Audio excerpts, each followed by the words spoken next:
Bismillahirrahmanirrahim. Assalamualaikum warahmatullahi wabarakatuh. Jumpa lagi di channel YouTube Rifa Nesta. Masih di sudut edukasi, belajar mudah dan menyenangkan. Bagaimana kabar adik-adik sekalian? Semoga kita semua dalam keadaan sehat ya. Karena dengan kondisi yang sehat, kita bisa melakukan berbagai kegiatan yang kita inginkan. Dan dengan kondisi yang sehat pula, pastinya kita bisa belajar bersama untuk membahas soal-soal dari buku ISPS atau Erlangga Street Point Series untuk SD atau MI kelas 4 pelajaran pendidikan Pancasila. Buku ini sendiri diterbitkan oleh penerbit Erlangga dan dikarang oleh Dwi Tias Utami. Dan pada kesempatan kali ini adik-adik sekalian ya, akan kita bahas soal latihan akhir tahun ya, di halaman 111 ya. Oke, ini kita mulai lagi ya untuk pembahasan buku SPS-nya, dan kita langsung di bagian terakhir karena ini juga sudah waktunya untuk penilaian akhir tahun ya adik-adik sekalian ya. Jadi untuk soal-soal ataupun materi sebelumnya nanti akan kita bahas setelah ini kita akhiri. Langsung saja kita mulai adik-adik sekalian ya, untuk latihan akhir tahun ya. Di halaman 111, di sini kita mulai dari yang bagian A ya. Nomor 1 ya. Tokoh berikut yang tidak menyampaikan gagasan dasar negara pada sidang BPUPKI adalah, nah ini yang tidak ya adik-adik sekalian ya. Ini bisa dilihat di halaman 3 di sini. Ya, siapa saja tokoh yang menyampaikan gagasan dasar negara lah ini. Tokoh-tokoh yang menyampaikan gagasan dasar negara, lah ini ada di halaman 2 ya, yaitu ada 3 tokoh, Mr. Muhammad Yamin, Mr. Supomo, dan Insinyur Soekarno. Nah, untuk soal nomor 1 di sini berarti yang tidak. Nah, tidak menyampaikan berarti jawabannya adalah Mr. Ahmad Subarjo ya. Nomor 1 jawabannya yang C. Kita lanjut ke soal nomor 2. Musyawarah untuk mencapai keputusan bersama sesuai nilai Pancasila, yaitu sila ke-lah. Yang kaitannya dengan musyawarah itu adalah sila ke-4. Maka jawabannya yang D ya. Sila ke-4 itu bunyinya adalah kerakyatan yang dipimpin oleh hikmat kebijaksanaan dalam permusyawaratan perwakilan. Lanjut ke nomor 3. Tika gemar memuji jika kakak membuat gambar yang indah. Tika telah menerapkan sila Pancasila yang berbunyi. Nah, gemar memuji ya, berarti memuji hasil karya orang lain, yaitu sesuai dengan sila ke-5, yaitu keadilan sosial bagi seluruh rakyat Indonesia. Nomor 3 jawabannya yang B ya sekalian ya. Kita lanjut ke soal nomor 4. Ayah sedang membersihkan akuarium. Ayah meminta Dika menyalakan keran air. Dika dan Tony sedang asyik bermain. Dika mengajukan permintaan ayah. Melihat sikap Dika, Tony bergegas menyalakan keran air. Anak yang sudah menerapkan sila kedua Pancasila adalah, nah ini kita lihat ya, berarti Dika tadi mengajukan permintaan ayah, sedangkan Tony langsung bergegas menyalakan keran air. Maka jawabannya yang sesuai adalah yang C ya. Tony karena mau membantu ayah tanpa diminta ya. Kalau Dika tadi diberi perintah tapi malah mengajukannya. Jawaban yang paling tepat adalah yang C ya adik-adik sekalian. Lanjut ke nomor 5. Sikap berikut ini yang sesuai dengan sila ke-5 Pancasila adalah, nah yang A, mempelajari tari daerah. Tari daerah itu berarti sesuai dengan sila ke-3 ya. Kemudian memuji hasil karya teman. Ini sesuai dengan sila yang ke-5 ya ini ya. Yang ke-5 berarti jawabannya yang B, memuji hasil karya teman. Berarti seperti soal nomor 3 ya. Kemudian untuk berdoa bersama keluarga sebelum makan itu sesuai dengan sila yang pertama ya, ketuhanan yang Maha Esa. Maka untuk nomor 5 jawabannya yang B ya. Kita lanjut ke soal nomor 6. Panduan sebagai pengendali tingkah laku masyarakat agar dapat hidup dengan tertib disebut, nah panduan pengendali itu namanya adalah aturan. Jawaban yang paling tepat adalah C ya. Kalau hak itu adalah segala sesuatu yang kita terima, sedangkan kewajiban itu adalah segala sesuatu yang harus kita laksanakan. Sedangkan sanksi itu adalah hukuman ya, apabila kita telah melanggar suatu aturan itu kita diberikan sanksi.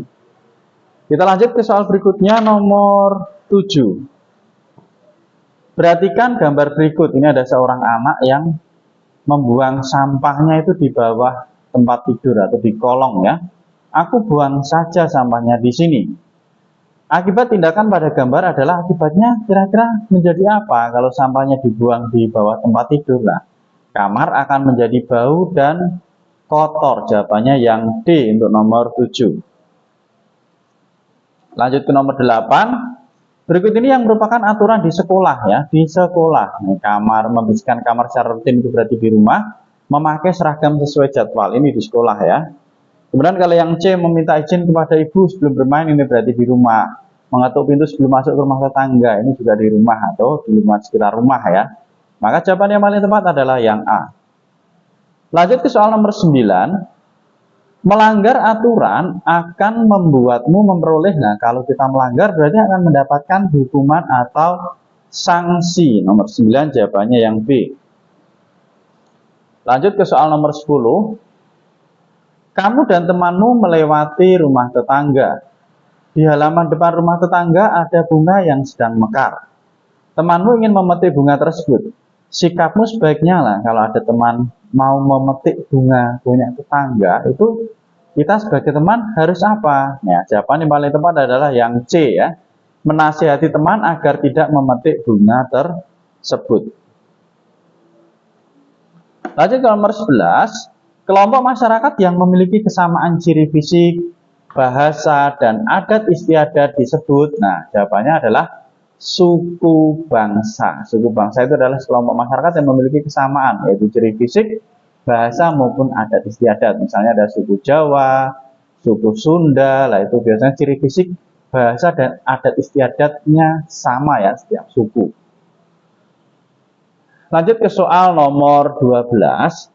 Cara menghargai keragaman pakaian daerah adalah gimana cara menghargainya? Nah, yang paling tepat adalah yang C. Memakai pakaian daerah ke acara resmi dengan bangga. Kita lanjut ke halaman 113 untuk soal nomor 13. Saat berkunjung ke museum, temanmu memegang senjata tradisional Mandau.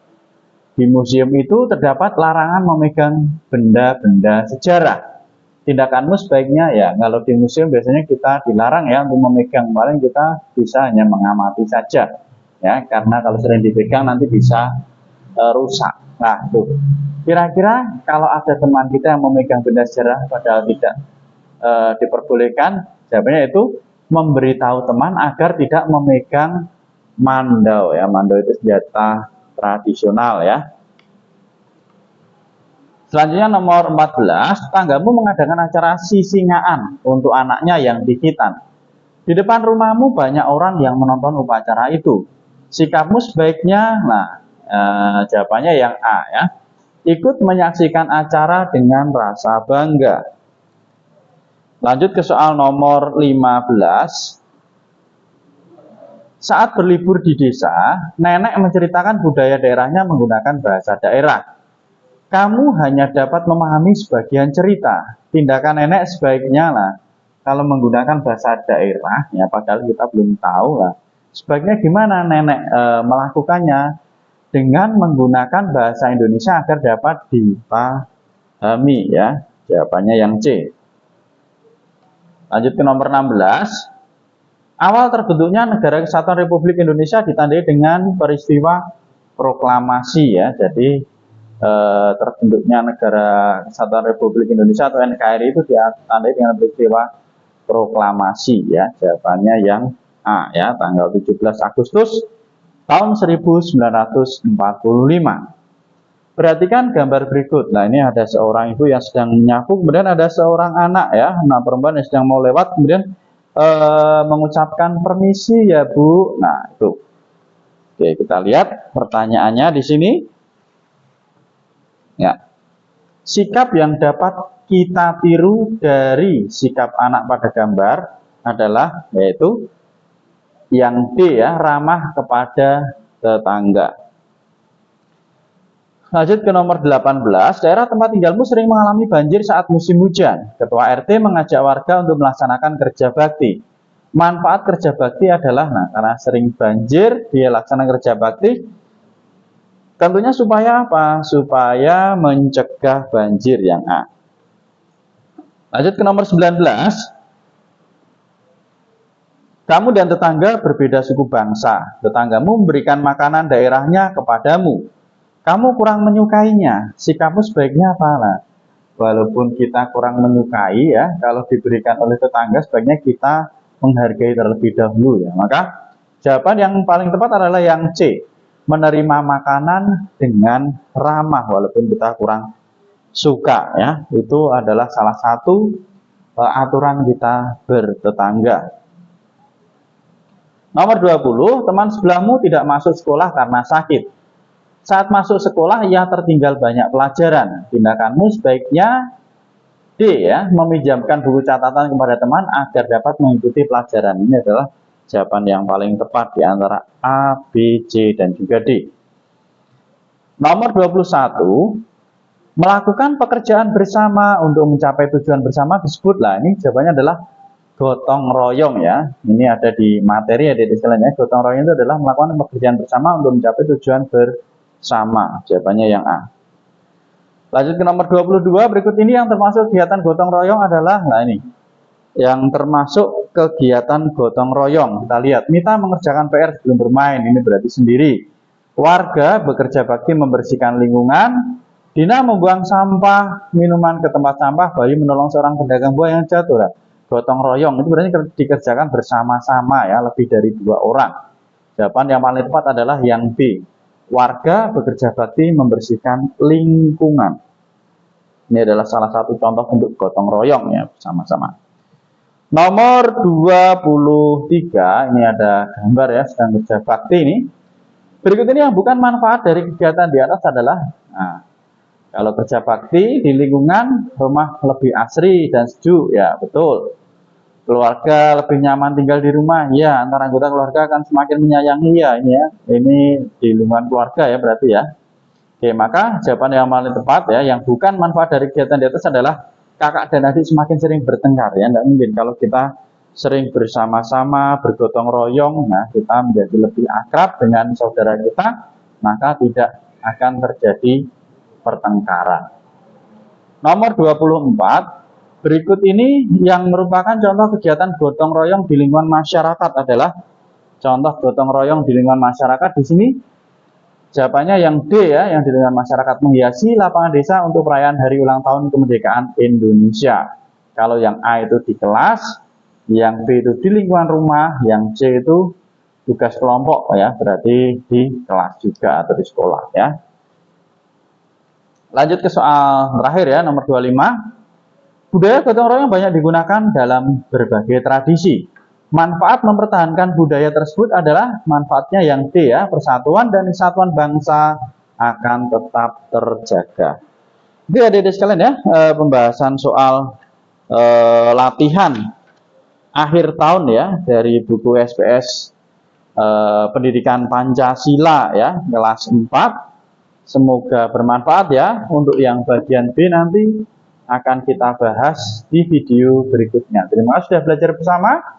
Semoga bermanfaat. Mohon maaf apabila ada kekurangan. Saya akhiri. Wassalamualaikum warahmatullahi wabarakatuh.